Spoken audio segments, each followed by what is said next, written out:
آپ سن رہے ہیں طبقاتی جدوجہد، انقلابی سوشلزم کا علم بردار۔ یوکرائن، سامراجی تصادم کی بربادیاں، اداریہ جدوجہد۔ سوویت یونین کے انہدام کے وقت سرمایہ داری کے رکھوالے یہ باور کرواتے نہیں تھکتے تھے کہ سر جنگ کا خاتمہ نہ صرف ترقی اور خوشحالی بلکہ دورس امن کا ضامن بھی بنے گا۔ جنگیں قصہ ماضی ہو جائیں گی، دفاعی اخراجات بتدریج کم ہوتے جائیں گے اور سر جنگ کا فاتح لبرل آرڈر سابقہ سوویت بلاک کے ساتھ ساتھ پوری دنیا میں جمہوریت اور استحکام کے نئے دور کا آغاز کرے گا۔ لیکن اگر غور کیا جائے تو سر جنگ کے خاتمے کے ساتھ دنیا کے بیشتر حصوں میں مسلح تصادموں، سامراجی جارحیتوں، پراکسی جنگوں، بنیاد پرستانہ وحشت و دہشت گردی، معاشی تنگ دستی اور جمہوری حقوق کی سلبی کا نیا سلسلہ ہی نظر آتا ہے۔ بالخصوص سرمایہ داری کی بحالی بیشتر سابقہ اسٹالنسٹ ریاستوں میں وہ جمہوریت اور خوشحالی لانے سے قاصر رہی ہے جس کا خواب وہاں کے لوگوں کو دکھایا گیا تھا۔ ان میں سے ایک کے بعد دوسرا ملک بشمول روس شخصی یا خاندانی آمریتوں اور وسیع پیمانے پر پھیلی کرپشن و بدحالی کی نئی شکلوں کی جکڑ میں ہی نظر آتا ہے۔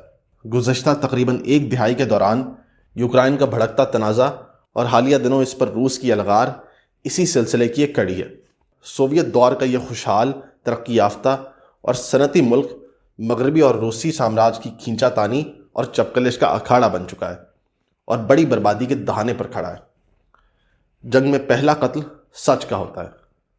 بالخصوص روسی حملے کے بعد دنیا بھر کے مارکسی اور ترقی پسند حلقوں میں شدید نظریاتی تذبذب کی کیفیت نظر آتی ہے، جس میں جنگ کی ساری ذمہ داری کھلے یا ڈھکے چھپے لفظوں میں دونوں سامراجی طاقتوں میں سے کسی ایک پر ڈالنے کا رجحان حاوی ہے۔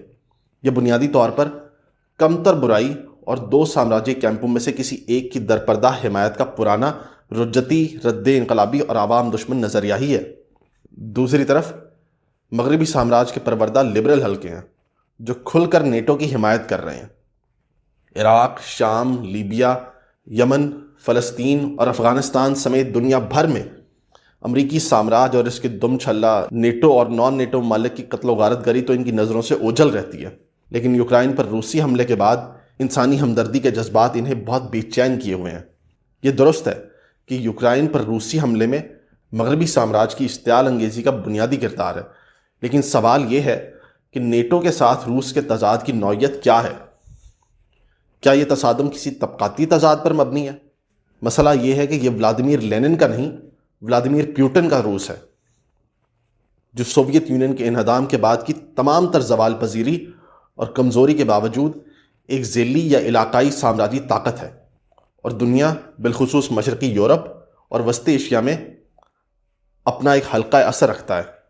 یہ حلقہ اثر یقیناً مزدور یکجہتی اور انسانی خیر سگالی کے جذبات اور محرکات پر مبنی نہیں ہے، بلکہ روس کی جرائم پیشہ، کرپٹ نودولتی اور مافیا برجوازی کے اپنے سامراجی مفادات ہیں۔ روس کے اس حلقہ اثر میں نیٹو کی مسلسل مداخلت اور چھیڑخانی ہی اس کی یوکرائن پر جارحیت پر منتج ہوئی ہے۔ یہ بات مد نظر رہنی چاہیے کہ نیٹو کوئی دفاعی معاہدہ نہیں ہے جس میں یوکرائن کی مغرب نواز حکومت شمولیت اختیار کرنے جا رہی تھی، بلکہ یہ عالمی ڈکیٹوں، قاتلوں اور غارت گروں کا کلب ہے جس کا مقصد دنیا بھر میں جارحیت، تباہی اور بربادی کے ذریعے اپنے سامراجی غلبے کو استوار رکھنا ہے۔ اس ساری صورتحال کی تخلیق میں یوکرائن کے مسخرے صدر، جسے مغربی میڈیا اس وقت ایک ہیرو اور فریڈم فائٹر بنا کر پیش کر رہا ہے اور جو دراصل ایک ہٹ دھرم اور احمق انسان ہے، کا بھی بنیادی کردار ہے۔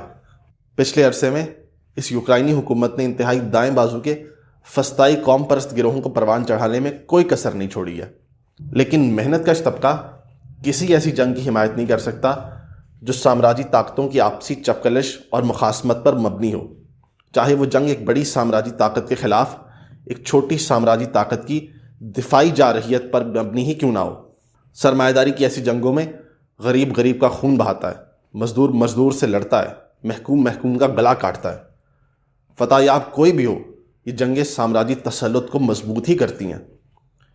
پہلی اور بنیادی اشتعال انگیزی کا مظاہرہ یقیناً سامراج کی طرف سے کیا گیا، لیکن پھر اس سے کسی طور بھی یوکرائن پر روسی حملے کا جواز پیدا نہیں ہوتا۔ کسی بھی صورت میں روسی جارحیت کا دفاع نہیں کیا جا سکتا۔ روسی جارحیت کا نہ دفاع کیا جا سکتا ہے اور نہ اس کی حمایت کی جا سکتی ہے۔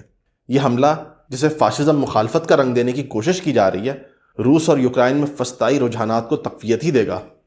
پیوٹن اس وقت بڑا بدماش دکھنے کی کوشش کر رہا ہے، لیکن یہ جنگ غیر متوقع عسکری اور معاشی شکلیں اختیار کر کے اس کے گلے بھی پڑ سکتی ہے۔ مغربی سامراجی اپنے نظام کی تمام تر زوال پذیری کے باوجود بڑے اور پرانے پاپی ہیں۔ وقت کے ساتھ روس پر مغربی پابندیاں ناقابل برداشت ہو کے ایک بڑے داخلی بحران کا موجب بن سکتی ہیں۔ اسی طرح یوکرائن میں شہری گوریلا جنگ چھڑ جانے کی صورت میں صورتحال کئی گنا پیچیدہ ہو جائے گی۔ اس صورتحال میں یوکرائن کا حال شام جیسا بھی ہو سکتا ہے۔ فی الوقت روس اور نیٹو میں سے کوئی بھی ایک بالواسطہ لڑائی کو براہ راست تصادم میں بدلنا نہیں چاہتا۔ بصورت دیگر پوری دنیا ایک خوفناک ایٹمی جنگ سے دوچار ہو سکتی ہے، لیکن یوکرائن تک محدود رہنے کے باوجود بھی سامراجوں کی اس لڑائی میں محنت کشوں کے لیے ذلت اور بربادی کے سوا کچھ نہیں ہے۔ لیکن ان حالات میں امن پسندانہ لا تعلقی کی بجائے جنگ مخالف طبقاتی اور انقلابی پروگرام رکھنا اور اس کے گرد عالمگیر تحریک کو منظم کرنا انقلابیوں کا بنیادی فریضہ بن جاتا ہے۔ اس کے لیے تمام ملوث ممالک بشمول روس اور یوکرائن کے محنت کشوں کو نہ صرف فوری روسی حملے کے خلاف مہم چلانا ہوگی، بلکہ اپنی اپنی ریاستوں کے خلاف طبقاتی جنگ کا اعلان کرنا ہوگا۔ اگر وہ اس پوزیشن میں نہیں ہے تو بھی اپنی حکومتوں پر ہر ممکنہ دباؤ ڈالنا ہوگا کہ وہ مزید اشتعال انگیزی اور جارحیت سے باز رہیں۔ واحد جنگ جس کا حصہ محنت کشوں کو بننا چاہیے اور جو ان کی نجات کا باعث بن سکتی ہے، وہ سرمایہ داری کے خلاف طبقاتی جنگ ہے۔ ساحر کے بقول، جنگ سرمایہ کے تسلط سے، امن جمہور کی خوشی کے لیے، جنگ جنگوں کے فلسفے کے خلاف، امن پرامن زندگی کے لیے۔